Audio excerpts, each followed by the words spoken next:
Hello and welcome to episode 3 of Garbage Time, and I'm laughing at that because it was meant to be a weekly show, where just an extra show for I Still Love This Game, so I can talk about other sports, i.e. American football, and we're already up to the third episode.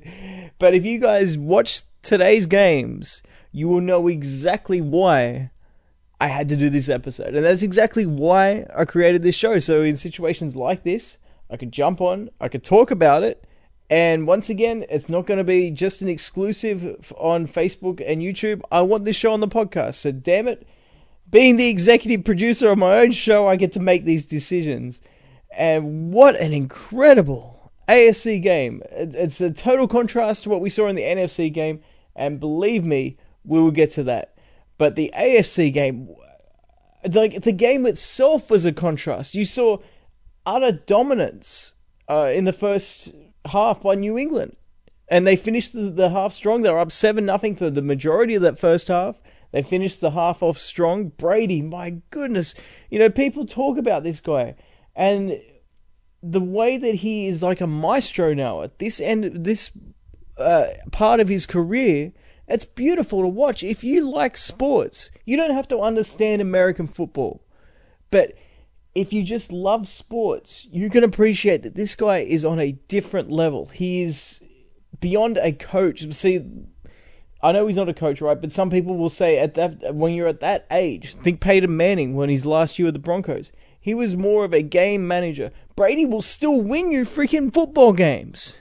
He is still that good.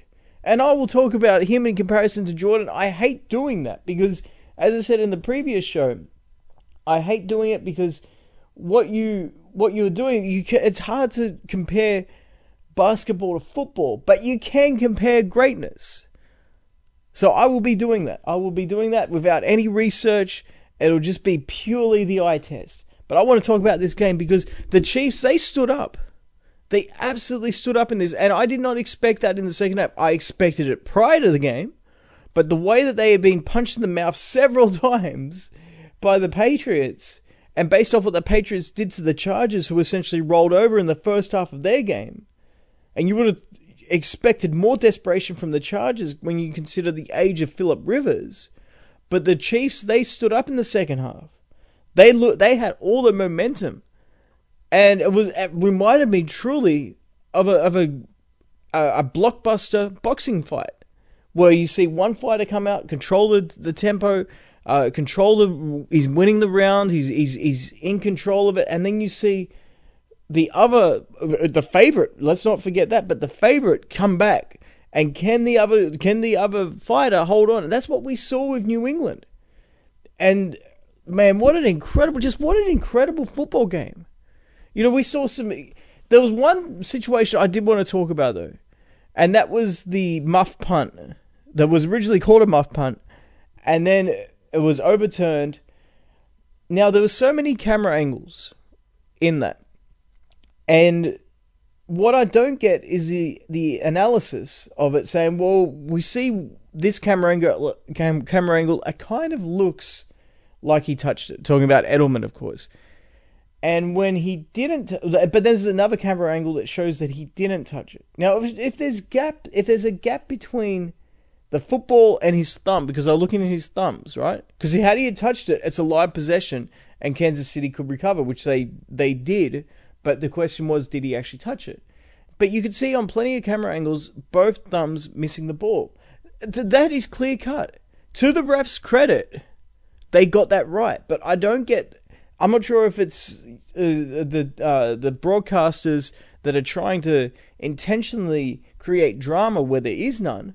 I mean, they wouldn't do that, surely. But I don't get the dishonesty there. If you can see, if there's a camera angle that gives you a better shot, and it shows that, I don't care how many camera angles show that he may have touched it, but if there's one clear-cut camera angle that shows that he missed it, then that's simple. That's done.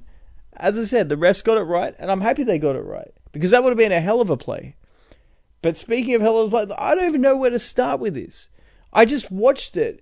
I remember I've got a friend on Instagram that I message, and he plays football down in Dallas, And I was talking to him, I said, this is why I love this game. You know, I love American football. It's funny because the name of the original podcast, which is what this is still on the channel of, is I Still Love This Game, a reference to basketball. But my God, when American football is done right, i.e. the refs don't get in the way of the game, and we'll talk about that in a minute. It's a beautiful game. It's one of the most complicated games you'll ever see, but like what we saw with the Rams and Cowboys game a week ago, as complicated as it is, it's still very instinctual. If you can dominate your position, if you can dominate the line of scrimmage, you're very hard to beat. So, getting back though to Brady, the Brady-Mahomes matchup lived up to all the billing. Absolutely did. Mahomes looked fantastic. We all knew he was special, right, this season, putting up 50 touchdowns. The only question mark was how would he handle the pressure of the playoffs. And he was a bit shaky in the first half, I'll give you that, but the fact that he won a game against the Colts, a very good Colts team. Remember, that Colts team marched into Houston, and Houston's no joke either. They marched into Houston and they dominated the Texans. So they were able to handle the pressure of that. And then on top of that, they were able to mount a comeback, and in many ways they probably feel like they gave that game away. They had plenty of opportunities to win it despite the slow start. So what an incredible display of American football.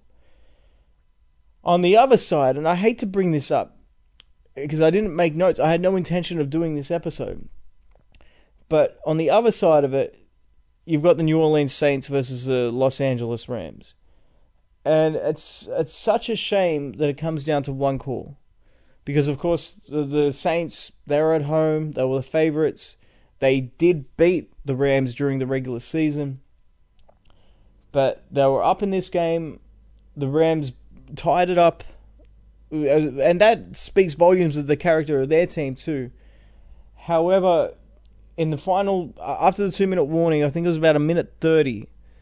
Third down, the Saints are nearly in their red zone. They're marching, for lack of a better term.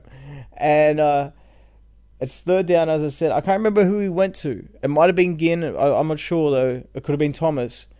And if you guys don't understand the pass interference rule, because you come on this show, this podcast for basketball, not American football, but basically you cannot impede a wide receiver after 5 yards from getting to the ball. And even then, that's the pass interference rule. You can still be called for holding, defensive holding.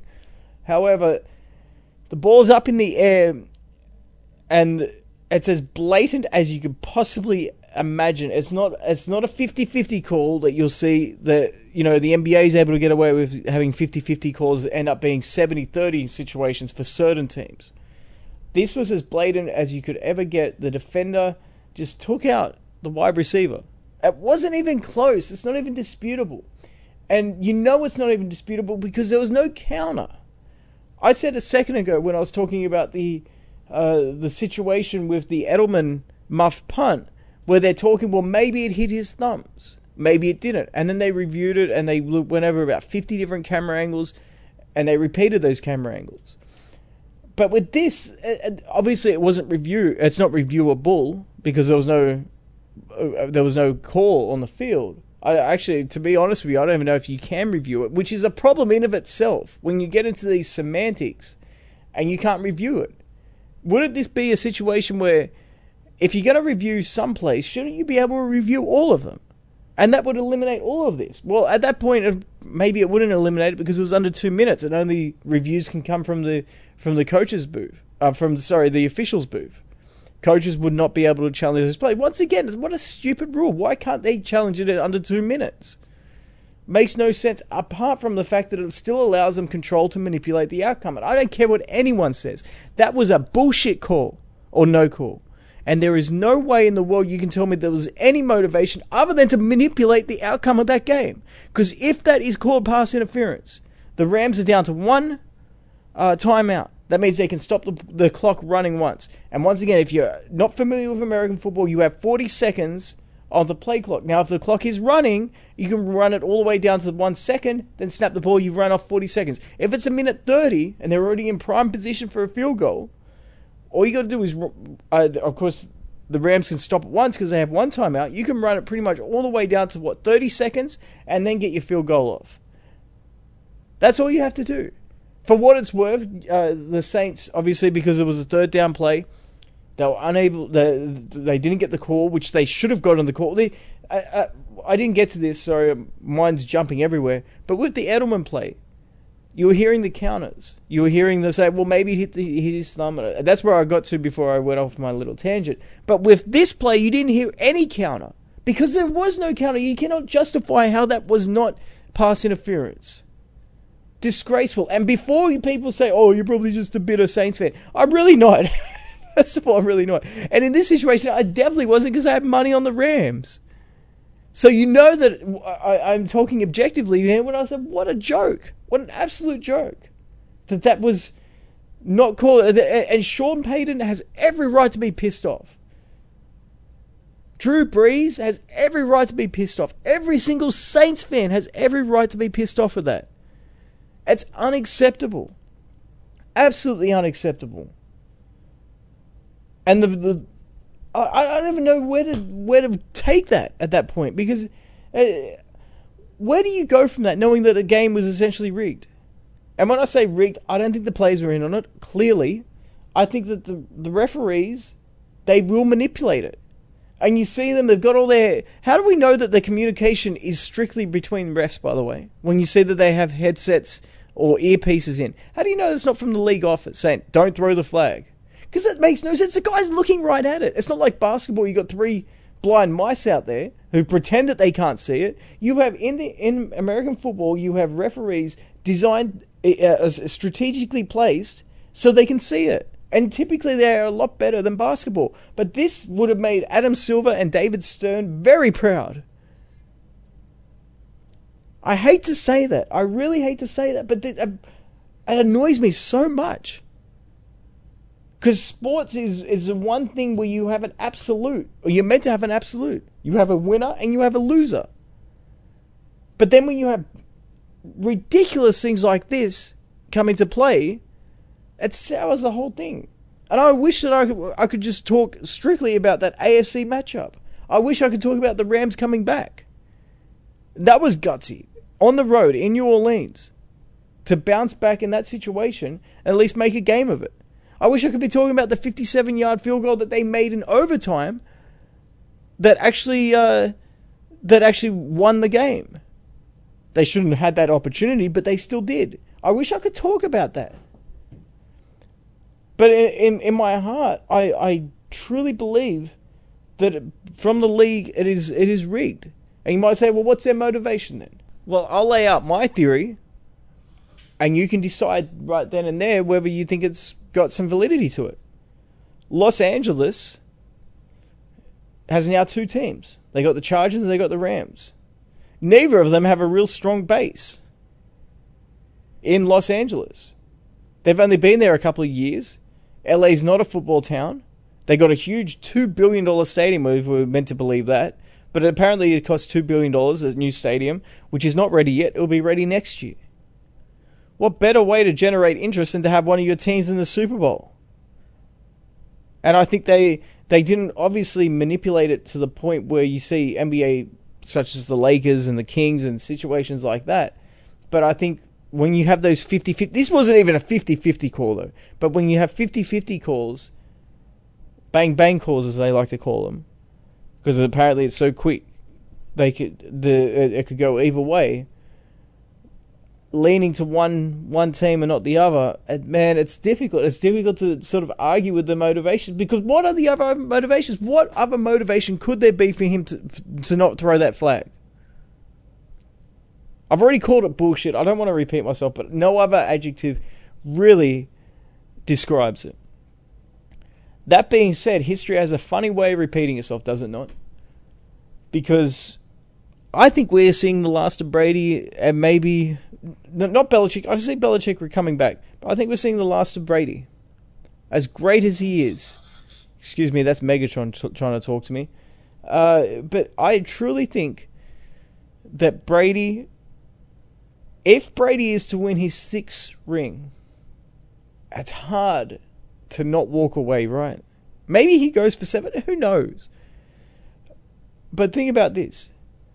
His first Super Bowl was up against the St. Louis Rams. I mentioned a minute ago that the LA Rams only just came in 2 years ago.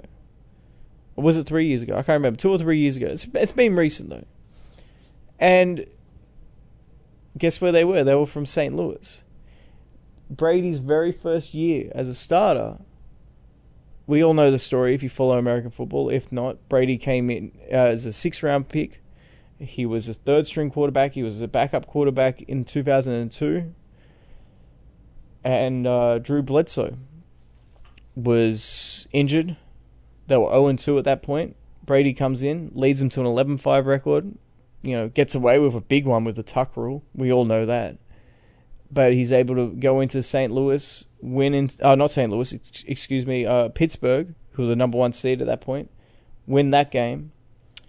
And then up against the greatest show on turf with Kurt Warner, Isaac Bruce, Marshall Faulk, Torrey Holt, all those guys. One of the greatest offenses you'll ever see in the history of football. Massive underdogs. Up against St. Louis, they were able to win. An absolute classic game. Of course, that was marred years later when, it came out Spygate. It turned out that the Patriots were able to film the practices of St. Louis. But that's not what I'm really referring to with this, but I'm talking about history coming full circle. That was his first Super Bowl. His last Super Bowl, potentially his last Super Bowl, and potentially his last game is coming up now. And I think, and the reason why I'm leaning towards it, he's always reminded me a little bit of Bill Russell in the way that he's quiet. He makes his teammates better. He doesn't have flashy stats, although sometimes he does have flashy stats. He did win the NFL MVP one year, and in the same year, he set the record for most touchdowns in a season from a quarterback. That, of course, was the year they went 16-0, and they had Randy Moss alongside him. They lost in the Super Bowl that year, but still, he has, when required, carried his team offensively. But he's much more of a game manager. He knows how to actually get the most out of his teammates, and he reminds me of Bill Russell in that standpoint. And if you're a true basketball aficionado, you will understand that Bill Russell did not announce to anybody prior to his final game that that was his final game, of course, being Game 7 of the 69 finals. We found out later on. Maybe we're in that situation now with Brady. Who knows? But what I do know is we've got a hell of a showdown coming up. And I don't know which way it could go. I'm leaning towards the Patriots just because, man, you never doubt this guy. Do not doubt him. And that's very similar to Jordan. Jordan at his peak. People sort of just expected him to win. Now, of course, with Brady, we have seen him lose. Last year we saw him lose. We've seen him lose a couple of times to Eli Manning and the Giants. We have seen him lose those games. So for anybody who says that I pick on LeBron because he's not perfect in the NBA Finals, or I elevate Jordan because he is in the NBA Finals, why is it that now I've got Tom Brady up there? Tom Brady has lost in the Super Bowls. It's because it's part of it. There's no one piece, as Mike Fry would say, there's no one piece of the pie that's more important, or they are more important, but there's absolute. There's not one element. But when it comes to Brady, man, the ability, the mental toughness, if he is not better than Jordan, he is right there with Jordan. It's impossible to say, but quarterback has so much pressure on you. It's unbelievable. And for him to come through year after year, I talked about the first year he was a starter, for him to turn that team around. Remember, this dude was a 6th-round draft pick, number 199 overall. The mental toughness to overcome that, to just get a spot. And yet he turned that all around and turned into, I don't even think it's debatable anymore whether he is the greatest football player of all time. Now, it's difficult, once again, how do you compare him to a Lawrence Taylor? How do you compare him to a Barry Sanders? It's really difficult because the positions are so much. It's not like comparing basketball players where you can make an argument for Magic Johnson being better than Tim Duncan, even though totally different positions. With football, it's difficult. But I'm telling you right now, quarterback is the most important position in all of football. And if quarterback's the most important, outside maybe left tackle, right? But who actually mentions left tackle? But if the quarterback is the most important position and he is the greatest quarterback, then I'm going with him every single time. It's not even close. And I want to say that he's better than Jordan, but it's difficult to say because I want to see him get that 6th ring. And he's going to have to overcome the Rams once again to get there. It's awfully close, but the mental toughness that he displays at the age of 41. I said this in the previous episode too when I was talking about the LeBron comparison to Brady. And he's, of course, Brady making so many AFC championship games, LeBron making a boatload of NBA finals in a row. And I said, at the end of the day, look at his age. That's what separates it. And to me, that's what would separate Brady from Jordan if he was to get his 6th ring, is he would be 41 leading his team to another championship. Jordan was 35 when he won his last title, and that's incredible in of itself. He was also league MVP too, and All-Star Game MVP, and All-NBA first team, All-NBA defensive first team as well, and he was the scoring leader at the age of 35. I mean, it's hard to argue that too, by the way. But to do it at this age, at that position, is just insane. And I know what you're probably thinking. Maybe I just threw that Jordan comparison in there so I could justify putting this episode on I Still Love This Game. Yeah, maybe you're right. That's probably why I did it. But I'm glad I did it because people think that I'm some kind of Jordan worshipper and no one will ever come close to him or whatever. Then why am I willing to allow Brady in this conversation? If I was just some dude that worshipped Jordan, I would dismiss Brady too and say, oh, no, he's lost Super Bowls. The other interesting thing, though, side note, that if Brady was to retire, and Gronk looks like he's on his last legs too, and I can't give him enough credit for the role that he has taken this season. He is an absolute superstar at his position, but not this season. The announcers said, I think it might have been Jim Nantz or Romo, I'm not sure which one it was, but they said for most of the season he was basically a fullback. He was in for blocking purposes. And yet in this game, man, clutch catch after clutch catch, the dude is an absolute warrior out there. All the credit in the world to him. He and Brady deserve each other. And I can't remember where I was going with that train of thought, but man, American football is something special, and if you watch the games today, you saw the very best of it, and unfortunately the very worst of it. Because I can't help but feel in the back of my mind that we should be seeing a Drew Brees-led Saints up against the Patriots, led by Tom Brady, of course. And that would have been fun, but, we can't change what's happened, unfortunately. I mean, my God.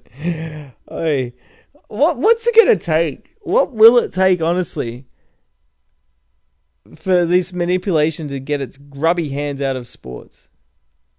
I'll let you email me your responses to that. Hope you enjoyed the show, guys. Episode 3 of Garbage Time is in the books. Who would have thought? 3 episodes in 1 week, less than 1 week. I'm happy with that. Anyway, guys, Super Bowl predictions, never too early, huh? Can't go against the Patriots and Brady, even though I was dumb enough to bet against him. I did pick the Chiefs, obviously.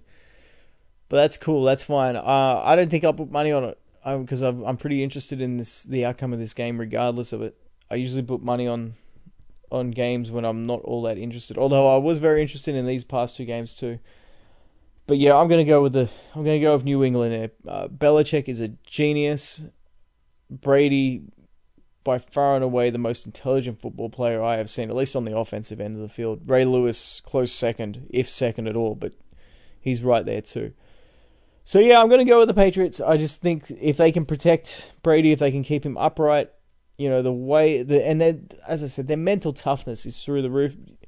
The Rams' mental toughness is there as well. So it may come down to special teams. And we saw a 57-yard field goal in the dome today to advance the Rams to the Super Bowl. So that's something to keep in mind as well. Anyway, guys, as I said, episode 3 is in the books. Episode 100 of I Still Love This Game podcast will be coming up this week. And I'm not going to make any guarantees that we will not get more of Garbage Time coming up, because who knows what's going to happen in the next couple of days. But thanks for listening. Hope you enjoyed the games. Hope you enjoyed the episode. And I will see you guys in the next episode.